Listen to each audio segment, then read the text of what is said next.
ആപ്കി അദാലത്തിൽ ക്രിക്കറ്റർ വിരാട് കോഹ്ലിയുടെ മേലുള്ള ആദ്യത്തെ കുറ്റാരോപണം ഇദ്ദേഹം കൂടുതൽ ദേഷ്യപ്പെടുന്ന വ്യക്തിയാണ് എന്നുള്ളതാണ്.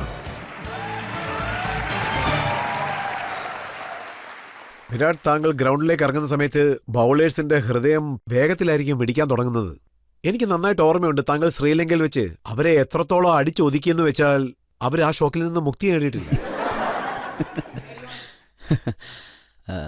അല്ല സാർ, എനിക്ക് ഫീൽഡിൻ്റെ അകത്ത് പോകുമ്പോൾ എനിക്ക് നല്ലോണം പെർഫോം ചെയ്യണമെന്ന ചിന്തയൊക്കെ ഉണ്ടാവും. അതുമാത്രമല്ല, അതിന് ആറ്റിറ്റ്യൂഡും വളരെ അത്യാവശ്യമാണ്. ക്രിക്കറ്റ് ഫീൽഡിൽ നിങ്ങൾ സക്സീഡ് ചെയ്യണമെങ്കിൽ ഞാനത് വളരെയധികം ബിലീവ് ചെയ്യും.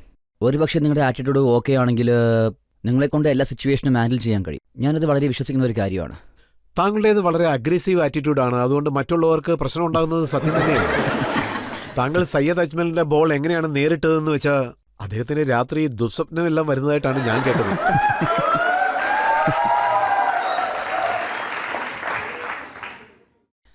ഇതൊരു തമാശയാണ്. പക്ഷേ ഇതൊക്കെ ഞാൻ പറഞ്ഞതായിട്ട് ഇതൊക്കെ എപ്പോഴും സംഭവിക്കുന്ന കാര്യമില്ലേ. നമ്മളെപ്പോഴും ഒരു ബൗളറിൻ്റെ കയ്യിൽ ഔട്ട് ആവുകയൊക്കെ ചെയ്യുമല്ലോ. സോ എനിക്കത് നല്ലൊരു ദിവസമായിരുന്നു. ഞാനൊന്ന് നല്ലോണം നേരം നന്നായിരുന്നു. അതോ അജ്മലിന് ശരിയില്ല? അതെ, നിങ്ങൾ പറഞ്ഞ ഈ കാര്യം ശരിയാണ്. ഓസ്ട്രേലിയയിൽ ഇന്ത്യൻ പ്ലേയേഴ്സിന് സമയം ശരിയല്ലാത്ത സമയത്ത് എല്ലാ ബാറ്റ്സ്മാൻമാരും ഔട്ടായപ്പോൾ താങ്കൾക്ക് മാത്രം എങ്ങനെ സെഞ്ചുറി അടിക്കാൻ സാധിച്ചു? വലിയ സീനിയേഴ്സിന് പോലും അത് സാധിച്ചില്ല. അതെ സർ, അത് ടീമിന് വളരെ ടഫായ ഒരു സമയമായിരുന്നു.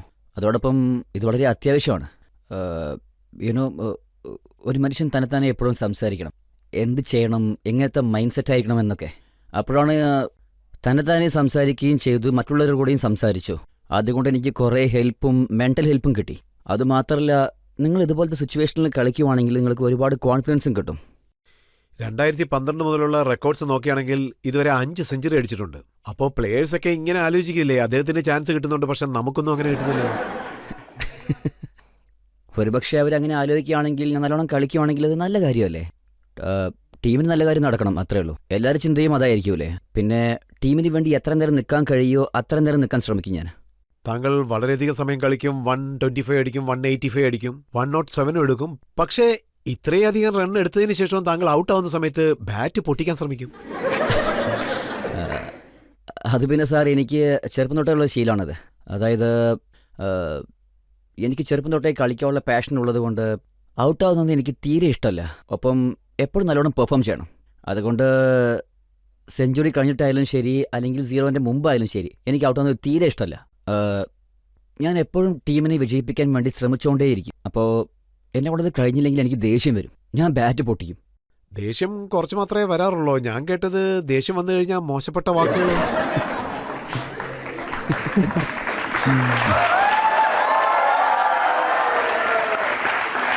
മോശപ്പെട്ട വാക്ക്, ആ വാക്ക് ശരിക്കും ആണെങ്കിൽ എൻ്റെ വായന്ന് 2-3 പ്രാവശ്യം വന്നിട്ടുണ്ട്. അത് നല്ല കാര്യമല്ല. പക്ഷേ ഞാനിപ്പോഴൊക്കെ പറയാതിരിക്കാൻ ശ്രമിക്കുന്നുണ്ട്. കൂളായിരിക്കണം, കൺട്രോൾഡായിരിക്കണം. അഗ്രഷനല്ല, ബിഹേവിയറിൽ കുറച്ച് കൺട്രോൾ വേണം. ഓവർ ദ ടോപ്പ് വരണമെങ്കിൽ കൺട്രോൾ. ആരോടാണ് മോശം വാക്കുകൾ പറയാറുള്ളത്? അറിയില്ല സർ, പ്രത്യേകിച്ച് ആരെയും പറയാൻ പറ്റില്ല. ദേഷ്യം വന്നാൽ എല്ലാവരെയും പറയും. ഇതും കുട്ടിക്കാലം മുതലേ ഉണ്ടോ അതോ ഇപ്പോഴാണോ? ഇല്ല സാർ.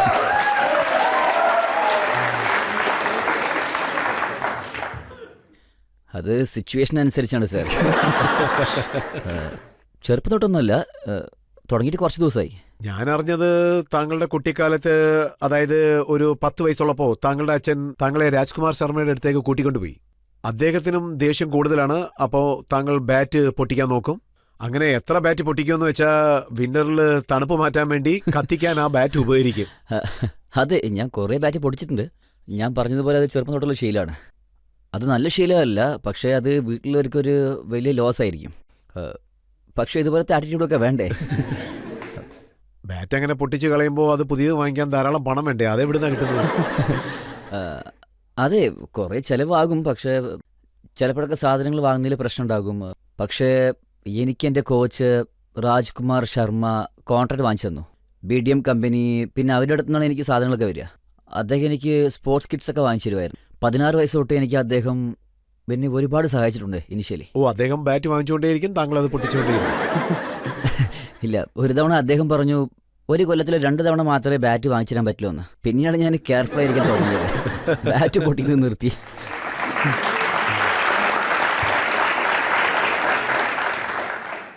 വിരാട്, കുട്ടിക്കാലം മുതലേ താങ്കളുടെ ക്രിക്കറ്റ് പാഷൻ ഞാൻ കണ്ടിരുന്നു. അത് എത്രത്തോളം ഉണ്ടായിരുന്നു എന്ന് വെച്ചാൽ, ഞാനൊരു ഇൻസിഡന്റ് കണ്ടിരുന്നു. അതും താങ്കളുടെ 17ാമത്തെ വയസ്സിൽ 19th ഡിസംബർ താങ്കളുടെ അച്ഛൻ മരിച്ച ദിവസം താങ്കൾ ആ ഇന്നിങ്സ് പാതിയിൽ നിർത്താതെ പൂർണ്ണമായിട്ടും കളിച്ചു.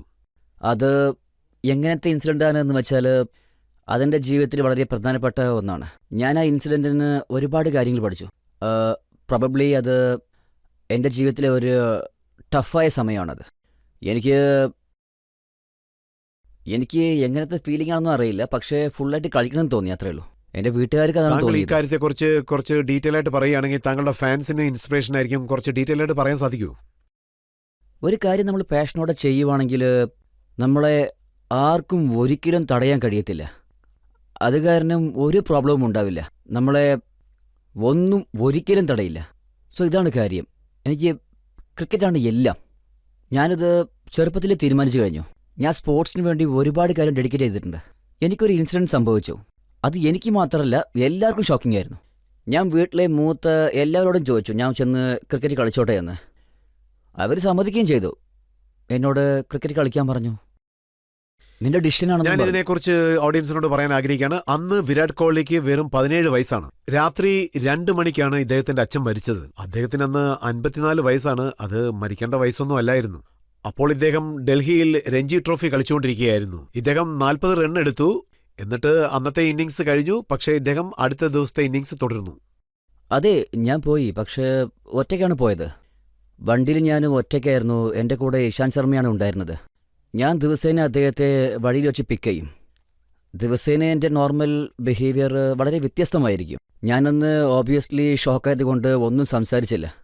അദ്ദേഹത്തിനോട് എന്ത് പറ്റിയും ചോദിച്ചു. അപ്പോൾ ഞാൻ അദ്ദേഹത്തോട് പറഞ്ഞു അച്ഛൻ മരിച്ചു എന്ന്. അപ്പോൾ അദ്ദേഹം ഷോക്കായി അദ്ദേഹം ടീമിനോട് മുഴുവനും പറഞ്ഞു. സോ അപ്പോൾ അവരൊക്കെ എന്നോട് പറഞ്ഞത് ഇത് നിൻ്റെ ഡിസിഷനാണ്, നിനക്ക് കളിക്കണമെങ്കിൽ കളിക്കാം, അല്ലെങ്കിൽ വീട്ടിലേക്ക് പോകണമെങ്കിൽ പോകാമെന്നും പറഞ്ഞു. അപ്പോൾ എനിക്കൊരു കാര്യം തോന്നി, നമ്മൾ മാച്ച് കളിക്കുവാണെങ്കിൽ ആ മാച്ച് തീർച്ചയായും കംപ്ലീറ്റ് ചെയ്തിട്ട് വേണം പോകാമെന്ന്. സോ അന്ന് രാവിലെ ഞാൻ ആ മാച്ച് കളിച്ചു.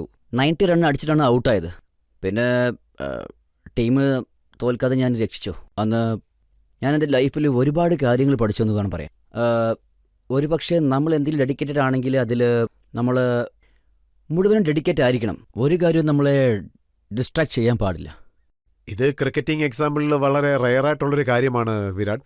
ഒരു 17 വയസ്സ് പയ്യൻ അദ്ദേഹത്തിന്റെ അച്ഛൻ മരിച്ചതിന് ശേഷവും കളി കണ്ടിന്യൂ ചെയ്ത് 90 റൺസ് എടുത്തു. അതിനുശേഷമാണ് താങ്കളുടെ അച്ഛന്റെ മരണാനന്തര ചടങ്ങിന് വേണ്ടി പോയത്. അതെ, ഞാൻ മാച്ച് കഴിഞ്ഞതിന് ശേഷം അച്ഛൻ്റെ ഫ്യൂണറിലേക്ക് ചെന്നു. അതായത് എനിക്ക് അന്ന് മുഴുവനും എന്താ സംഭവിച്ചെന്ന് പോലും അറിയില്ല.